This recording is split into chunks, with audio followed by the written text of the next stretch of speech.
வேதத்திலிருந்து இந்த நாளில் நம்ம ஒரு மனுஷனுடைய வாழ்க்கையை நம்ம பார்க்க போகிறோம். அவனுக்கு கர்த்தருக்கு பயப்படுற பயத்தை ஆண்டவர் என்ன பண்ணாரு? ரொம்பவும் பயப்படுகிறவன், கர்த்தருக்கு பயப்படுற பயத்தை அவன் மேல நம்பிக்கை வைக்கணும் என்று சொல்லி அவர் அவனுக்கு என்ன பண்ணாரு? சொல்லி கொடுத்தார். ஹல்லேலூயா. ஏனென்று சொன்னால் அவனை அவர் தெரிந்து கொண்டார். உங்களையும் அவர் தெரிந்து கொண்டார். ஹல்லேலூயா. சபையை தெரிந்து கொண்டார். அப்ப அவர் தெரிந்து கொண்ட பிள்ளைகள், அவரை நேசிக்கிற பிள்ளைகளாய் இருக்கும் பொழுது அவர் மேல நம்பிக்கை இருக்க வேண்டும், அவரை நேசிக்க வேண்டும், தன் பிள்ளைகள் சமாதானமா இருக்க வேண்டும். மற்ற சூழல்களினாலே அவர்கள் பாதிக்கப்பட்டு அவர்கள் பயந்தவர்களா இருக்கக்கூடாது. என்னை நம்பி என்னிடத்துல அன்பு செலுத்தி சமாதானம் பெற்றவர்களா இருக்க வேண்டும் என்று சொன்னால் கர்த்தருக்கு பயப்படுற பயம் உள்ளுக்குள்ளார அது வரணும். அது என்ன என்று சொல்லி கற்றுக்கொள்ள வேண்டும். ஆதியாகமம் 27ஆம் அதிகாரத்தில் யாக்கோபை குறித்து விசேஷமாய் ஈசாக்குடைய குடும்பத்தை நாம் அந்த இடத்துல பார்க்கிறோம். ஒரு இந்த குடும்பம் பார்த்தீங்க அப்படின்னு சொன்னா ரொம்ப ஒரு அற்புதமான குடும்பம்.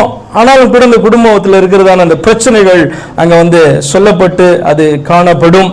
சில பிரச்சனைகள் நிறைந்த ஒரு குடும்பமாக, செய்கிறதுக்கு கடினமான ஒரு குடும்பமாக, அதாவது அதாவது கொஞ்சம் தவறு காணப்படுகிறதை நீங்க வாசிக்க முடியும். தகப்பனாகிய ஈசாக்கு பாத்தீங்க அப்படின்னு சொன்னா ஆபிரகாமினுடைய ஆசீர்வாதத்தை தனக்கு பிரியமான புத்திரனாகிய ஏசாவுக்கு கொடுக்க அவன் விரும்பினான். அதை கவனிங்க. ஆபிரகாமுடைய தேவன், நம்முடைய தேவன் உங்களுக்கு தெரியுமா? இந்த வேதத்தின் தேவன் யார் என்று தெரியுமா உங்களுக்கு? ஆதியாகமத்தில் வாசிக்கிறோம். ஆனா ஆதியாகமத்திலிருந்து வாசித்து கொண்டு வரும்பொழுது மோசே சொல்லுவார், இவர் ஏலோஹிம், இவர் பாத்தீங்க அப்படின்னு சொன்னா யெகோவா, இப்படி எல்லாம் காணப்படும். ஆனால் அவர் தன்னை இன்ட்ரோடியூஸ் பண்ணிக்கும் போது எப்படிதான் நீங்க இந்த வேதத்திலே காணப்படுகிற மெய்யான தேவனையை கண்டுபிடிப்பீங்க அப்படின்னு சொன்னா ஆபிரகாமின் தேவன் என்று சொல்லப்படுபவர் தான் மெய்யான தேவன். அப்ப அதை வைத்துதான் இந்த வேதத்தினுடைய தேவனை நீங்க என்ன பண்ண முடியும்? கண்டுபிடிக்க முடியும் என்பது முக்கியம். அப்ப இங்க பாருங்க, இந்த ஆபிரகாமை தேவன் தெரிந்து கொண்டு அவனுக்கு என்ன பண்ணாரு? ஆசீர்வாதங்களை கொடுத்தார். அவருடைய சந்ததியை ஆசீர்வதிப்பேன், நான் பெருக பண்ணுவேன். இது கிறிஸ்துவை குறித்து சொல்லப்படுகிற ஆவிக்குரிய ஆசீர்வாதம். அதனால இந்த நாளில் நம்ம கிறிஸ்துவின் மூலமாய் ஆபிரகாமுடைய சந்ததியாயும் வாக்கு தத்தத்தின்படி சுதந்திரமாய் என்ன பண்றோம்? காணப்படுறோம். ஆபிரகாமுக்கு நமக்கும் வேற சம்பந்தமே கிடையாது.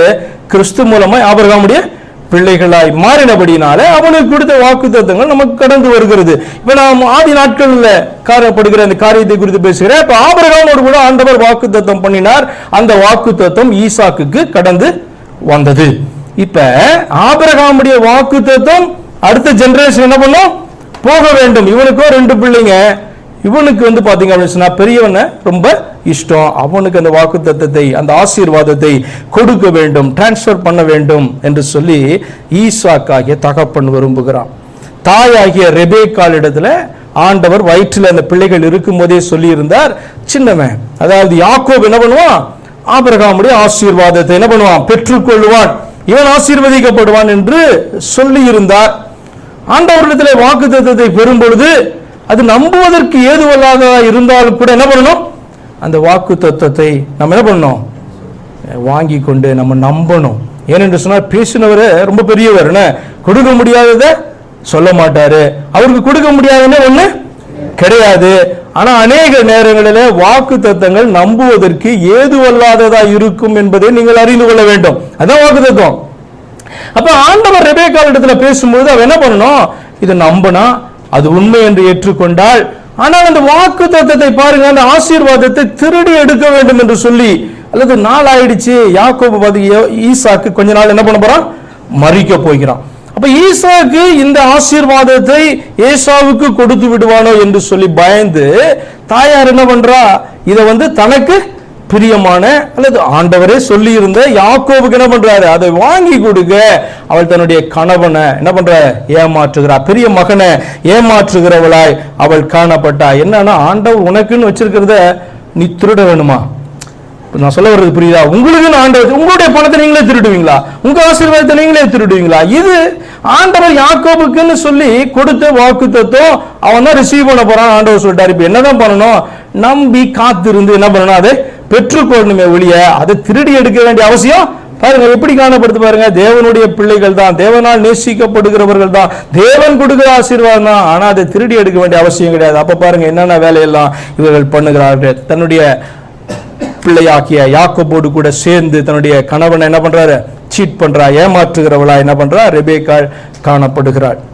அடுத்தது சகோதரனாகிய ஏசா. இவன் பாத்தீங்க அப்படின்னு சொன்னா பெரியவன்.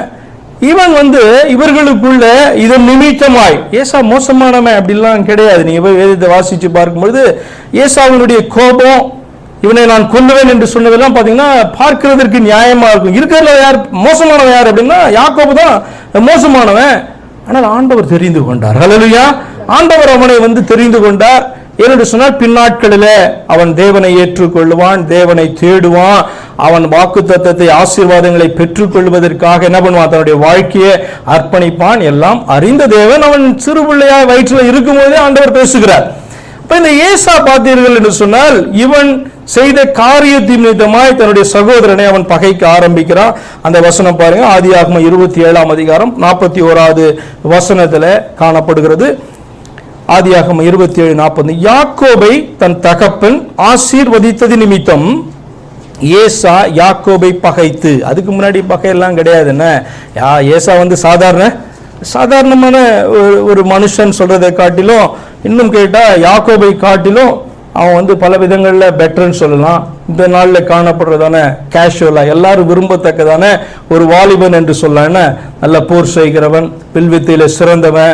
அவன் பார்த்தீங்கன்னா காட்டுக்கு போயிட்டு என்ன பண்றான், அவன் வேட்டையாடுகிறதுல சிறந்தவனாய் காணப்படுறான், வல்லவனாய் காணப்படுறான், சிவந்த மேனியுடையவனாய் காணப்படுறான். பட் பல காரியங்களில் குவாலிட்டிஸ்ல பார்த்தீங்கன்னா ஏசா பெட்டரா இருப்பான். பார்த்தாலே இன்னைக்கு அவனை நிறைய பேருக்கு பிடிக்கும். ரெண்டு பேர் வந்தாங்கன்னா யாக்கோபை சூஸ் பண்றதுக்கு முன்னாடி ஏசாவை சூஸ் பண்ற மாதிரியான ஒரு கேரக்டர். அவன் ரொம்ப கேஷுவல் டைப். என்ன ஒண்ணு அவன் தன்னுடைய ரட்சிப்பை அலட்சியம் பண்ணுகிறவனாய் அவன் காணப்பட்டான்.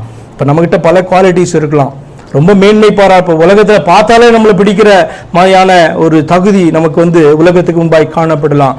ஆனால் கர்த்தரை அலட்சியம் பண்ணுவோம் என்று சொன்னால் எல்லாவற்றையும் நாம் இழந்து போக பாருங்க. எந்த விதத்திலும் தகுதி இல்லாத அற்பனாய் காணப்படுகிற இந்த யாக்கோபை ஆண்டவர் சூஸ் பண்றான பட்சபாதமாய் அவர் தெரிந்து கொள்ளவில்லை.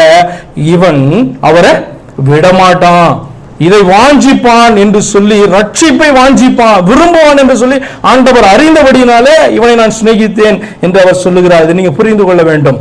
அப்ப இவனை ஆசீர்வதித்தை பார்த்து அவன் சொல்லுகிறான், என் தகப்பனுக்காக துக்கிக்கும் நாட்கள் சீக்கிரமாய் வரும். பாருங்க, அப்ப கூட நல்லவன் அப்பா ஆசீர்வதித்த பிறகு அப்பயே கூட பாத்தீங்க அப்படின்னு என்ன பண்ணலாம், யாக்கோபை கொண்டு போட்டு அவன் சொல்றான், அப்பா ஆசீர்வதிச்சிட்டாரு, அவருடைய நாட்கள் முடிந்து போகும், என்னுடைய அப்பாவுடைய நாட்களுக்கு அப்புறம் இவனை கொண்டு போடுவேன் என்று சொல்லி அவன் சொல்றான். சீக்கிரமாய் வரும் நாட்கள் சீக்கிரமாய் வரும், அப்பொழுது என் சகோதரனாகிய யாக்கோபை கொண்டு போடுவேன் என்று ஏசா தன் இருதயத்துல சொல்லி கொண்டான். ஆரம்பிச்சது யாருக்கு? யாக்கோபுக்கு பயம். மனுஷனை பார்த்து உண்டாகிற பயம் யாக்கோபுக்கு அந்த நாளிலே ஆரம்பிச்சது. அது எப்படி அவனுடைய வாழ்நாள் முழுவதும் எப்படி ஆண்டவர் இதெல்லாம் பாத்தீங்கன்னா அவனுக்கு நம்பிக்கை ஊட்டுகிறார், அவனுக்கு தெய்வ பயத்தை அவர் கற்றுக் கொடுக்கிறார், எப்படி அவனுடைய வாழ்க்கை இப்படி அப்படி ஊசலாடி கொண்டிருக்கிறது என்று சொல்லி நம்ம பார்க்கும் பொழுது என்ன கற்றுக்கொள்ள முடியும் சொன்னா, தேவ பயம் என்பது எவ்வளவு முக்கியம். சமாதானமாய் வாழ்வதற்கு எப்படி ஒரு ஆசீர்வதிக்கப்பட்டவன், ஆசீர்வாதத்தினுடைய வாக்கு தத்தத்தை சுதந்திரமாய் பெற்றவன், இந்த ஆசீர்வாதங்கள் எல்லாம் பாத்தீங்கன்னா ரிசீவ் பண்ணி தன்னுடைய பிள்ளைகளுக்கு பாத்தீங்கன்னா யாக்கோபின் மூலமாய் கடந்து போக போகிறது. ஆனால் அப்படிப்பட்டவனுடைய வாழ்க்கையில சமாதானமே இல்லாதபடி அவன் ஓட வேண்டியது இருந்தது. அதனுடைய முக்கியமான காரணம் என்று சொன்னால், கர்த்தர் என்ன பண்ணணும், அவன் நம்பி இருக்க வேண்டும். கர்த்தருக்கு பயப்படுகிற பயத்துக்கு அவருடைய இருதயத்தை அவன் ஒப்பு கொடுத்திருப்பான் என்று சொன்னால், இவ்வளவு சூழ்நிலைகள் மத்தியிலும் அவனுக்கு காணப்பட்ட இந்த பயங்கள் அவனை விட்டு தூரமாய் போயிருந்திருக்கும். அப்ப நம்ம இந்த காரியத்தை இவனிடத்திலிருந்து இந்த நாள்ல நம்ம கற்றுக்கொள்ள போகிறோம். தேவ பயத்தையும் அவரை நம்புவதனுடைய முக்கியத்துவத்தையும் திரும்ப திரும்ப யாக்கோபுக்கு ஆண்டவர் கற்றுக் கொடுத்தார். அவன் தன்னுடைய வாழ்நாள் கடைசியில தான் என்ன பண்ணா, அவன் கற்றுக்கொண்டான் என்று சொல்லி நம்ம வேதத்திலே வாசிக்கிறோம். சரி, முதலாவது காரியம் பாருங்க, சொப்பனத்திலே ஆண்டவர் அவனுக்கு தோன்றி பயந்து போய் காணப்பட்டு ஏசாவை விட்டு ஜீவனுக்காக தப்பி ஓடுகிற அவனுக்கு ஆண்டவர் தன்னை வெளிப்படுத்தி அவர் பேசுகிறார். என்ன பேசுகிறார் சொல்லி நம்ம பார்க்கலாம். ஆதியாகமம் 28ஆம் அதிகாரம் 10-15 இருக்கிறதான வசனங்களை வாசிக்கலாம். யாக்கோபு பெயர்சபாவை விட்டு புறப்பட்டு ஆரானுக்கு போக பிரயாணம் பண்ணி ஒரு இடத்திலே வந்து சூரியன் அஸ்தமித்திருந்தபடியினால் அங்கே ராத்தங்கி அவ்விடத்து கற்களில் ஒன்றை எடுத்து தன் தலையின் கீழ் வைத்து அங்கே நித்திரை செய்யும்படி படுத்துக் கொண்டான். அங்கே அவன் ஒரு சொப்பனம் கண்டான். இதோ ஒரு ஏணி பூமியிலே வைக்கப்பட்டிருந்தது. அது நுனி வானத்தை எட்டி இருந்தது. அதிலே தேவதூதர் ஏறுகிறதையும் இறங்குகிறவர்களுமாய் இருக்கிறார்கள். அதற்கு மேலாக கர்த்தர் நின்று, நான் உன் தகப்பன் ஆகிய, பாருங்க, ஆண்டவர் அவனோடு கூட வந்து கீழே இறங்கி அவர் பேசலைன்னா அதற்கு பின்பாக அவர் கீழே வந்து அவன்கிட்ட பேசுவாருன்னா அதை நான் உங்களுக்கு காண்பிக்கிறேன். இப்போ இந்த இடத்துல இந்த சொப்பனத்தில் அவன் பயந்து ஓடும் பொழுது பார்த்தீங்கன்னா ஆண்டவர் மேலே இருந்து அவனுக்கு பேசுகிறார். அப்படியே அழகா அந்த விஷயத்தில் அவன் பார்க்கிறான். கர்த்தர் நின்று எப்படி இன்ட்ரோடியூஸ் பண்றா பாருங்க, நான் உன் தகப்பனாகிய ஆபிரகாமின் தேவனும் ஈசாக்கின் தேவனுமாகிய கர்த்தர். இவனுக்கு ஆண்டவரை குறித்து அதிகமா என்ன பண்ணாது, இவனுக்கு தெரியாது. ஒரு குழந்தை, இவன் வந்து விசுவாசத்துல குழந்தை, கர்த்தருக்கு முன்பாக நடக்கிறதுல மிகவும் குழந்தையாக அவன் காணப்படுகிற அந்த நாட்கள் அது. அப்ப பாருங்க, ஆண்டவர் பேச இன்ட்ரோடியூஸ் பண்ணிக்கிறார். முதலாவது சொன்ன, நீ படுத்திருக்கிற பூமியை உனக்கும் உன் சந்ததிக்கும் தருவேன். நீ இதை செய்தா தருவேன், அதை செய்தா தருவேன் சொல்லல, நிபந்தனை இல்லாத வாக்கு தத்தத்தை கொடுக்கிறார். ஏன் தெரியுமா? இந்த வாக்கு தத்தம் ஆபிரகாமுக்கு கொடுத்த வாக்கு தத்தத்தை உறுதிப்படுத்துறாரு இவனுக்கு. அவ்வளவுதான், நீ இப்படி இருந்தா தருவேன், அப்படி இருந்தா தருவேன் அப்படிலாம் கிடையாது. அவர் கொடுத்துட்டாருன்னா இந்த வாக்கு தத்தத்தை நிறைவேற்றுவதற்கு அவர் என்ன பண்ணுவாரு? எல்லாமே செய்வார். உனக்கு சொன்னதை செய்யும் அளவும் என்ன பண்ண போறது இல்லை, அவர் கைவிட போகிறது இல்லை. ஏன்னா இதுல நிபந்தனையே கிடையாது. ஆண்டவர் பேசுறாரு, நான் வந்து உன்னுடைய தகப்பனுடைய, உன்னுடைய தாத்தாவுடைய, உன்னுடைய அப்பாவுடைய தேவன் நானு. இந்த பூமியை நான் உனக்கு உன் சந்ததிக்கும் தருவேன். உன் சந்ததி பூமியின் தூளை போல் இருக்கும். நீ மேற்கேயும் கிழக்கேயும் வடக்கேயும் தெற்கேயும் பரம்புவாய். உனக்குள்ளும் உன் சந்ததிக்குள்ளும் பூமியின் வம்சங்கள் எல்லாம் ஆசீர்வதிக்கப்படும். நான் உன்னோடே இருந்து நீ போகிற இடத்திலெல்லாம் உன்னை காத்து இந்த தேசத்துக்கு உன்னை திரும்ப வர பண்ணுவேன். நான் உனக்கு சொன்னதை செய்யும் அளவும் உன்னை கைவிடுகிறதில்லை என்று சொல்லி என்ன பண்றாரு, அவனுக்கு வாக்குத்தத்தத்தை ஆண்டவர் பேசுறாரு. பேசி சொப்பனத்திலே அவனுக்கு இப்படியாய் ஒரு வாக்குத்தத்தத்தை கொடுக்கிறார். அவன் எதை வாஞ்சித்து அவன் திருடணும்னு நினைச்சானோ அதை என்ன பண்றார், ஆண்டவர் வாக்குத்தத்தமாய் சொல்லி பேசுறாரு. அதை உறுதிப்படுத்துறாரு. இது உனக்காகவே வைக்கப்பட்டிருந்தது. என்னதான் இன்டைரக்டா ஆண்டவர் சொல்றாரு, நீ இதுக்காக என்ன பண்ணிருக்கலாம், திருடி இருக்க வேணாம். உங்க அம்மா கூட சேர்ந்து என்ன பண்ணலாம், தகப்பனையும் சகோதரனையும் ஏமாற்றி இருக்க வேண்டாம். இன்னைக்கு பயந்து நீ ஓட வேண்டிய அவசியம் கிடையாது, இது உன்னுடையது என்று சொல்லி ஆண்டவர் சொல்றார். பழைய நேரங்களில் நாம் செய்கிறதான காரியம் இது. ஆண்டவர் வாக்குத்தத்தம் பண்ணி இது உனக்கென்று சொல்லி இருக்கும் பொழுது நம்ம ஜெபத்தோட காத்திராதபடி நம்ம ஆண்டவருக்கு உதவி செய்கிறோம். சில காரியங்களை செய்ய நாம எத்தனிக்கும் பொழுது எப்படி இருக்கும் பாருங்க, ஆண்டவர் இது உன்னுடையது, இது உனக்கு நான் கொடுக்க போறேன், கொஞ்ச நாள்ல கொடுக்க போறேன், உன்னால காத்திருக்க முடியல. அதற்கு பதிலாக என்ன பண்ற, நீ பிளான் பி போடுற, பிளான் சி போடுற.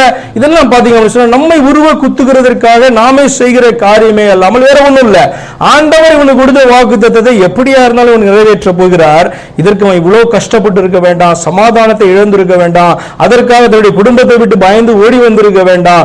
ஆண்டவர் பேசுறாரு அவனோட, நான் திரும்ப என்ன பண்ணுவேன், உன்னை இங்க வர பண்ணுவேன், நான் உன்னை கைவிட மாட்டேன் என்று சொல்லி பேசுறார். அப்ப யாக்கோபுக்கு இது கிடைக்காது. என்ன கிடைக்காது? தன்னுடைய தகப்பனுடைய ஆசீர்வாதம் நமக்கு வராது அப்படின்னு சொல்லி அவன் பயந்திருக்க வேண்டிய அவசியமே கிடையாது. ஏன்னா அது ஆண்டவர் அன்னைக்கு புதுசா பேசல, அவன் வயிற்றில் இருக்கும் பொழுது அந்த நேரத்தில் ஆண்டவர் பேசின காரியம் அவனுக்கு கிடைத்திருக்கும். அடுத்து இதுக்காக பொய் சொல்லி இருக்க வேண்டாம், இதுக்காக தன் தாயோடு சேர்ந்து ஏமாற்றி அதை பறித்து இருக்க வேண்டாம். வாக்கு தத்துவம் சொன்னது நிறைவேற வேண்டும். ஏசா என்ன பண்ண முடியாது, இவனை கொலை பண்ண முடியாது. அதனால கவனிச்சுக்கோங்க, ஒரு வாக்கு தத்துவத்தில் சிலதெல்லாம் அடங்கி இருக்கும். இந்த வாக்கு தத்துவம் யாக்கோபுக்கு நிறைவேற வேண்டும் என்று சொன்னால் அது நிறைவேறுகிற வரைக்கும் யாக்கோபு என்ன பண்ணிருக்க முடியாது, சாக முடியாது. அவனை யாருமே கொன்றிருக்க முடியாது. அது ஏசாவா இருந்தாலும் சரி, வேற எவனா இருந்தாலும் சரி, யாக்கோபை கொல்லுவதற்கு ஆண்டவர் என்ன பண்ணிருக்க மாட்டாரு, அனுமதித்திருக்க மாட்டார். மேல நின்று பேசினவர் கீழே என்ன பண்ணிடுவாரு, இறங்கிடுவார். அப்படி ஒரு சூழ்நிலை என்ன பண்ணுவாரு, ஆண்டவர் இறங்கிடுவார். ஆனா பாத்தீங்க அப்படி சொன்னா நம்ப முடியல, ஏற்றுக்கொள்ள முடியல.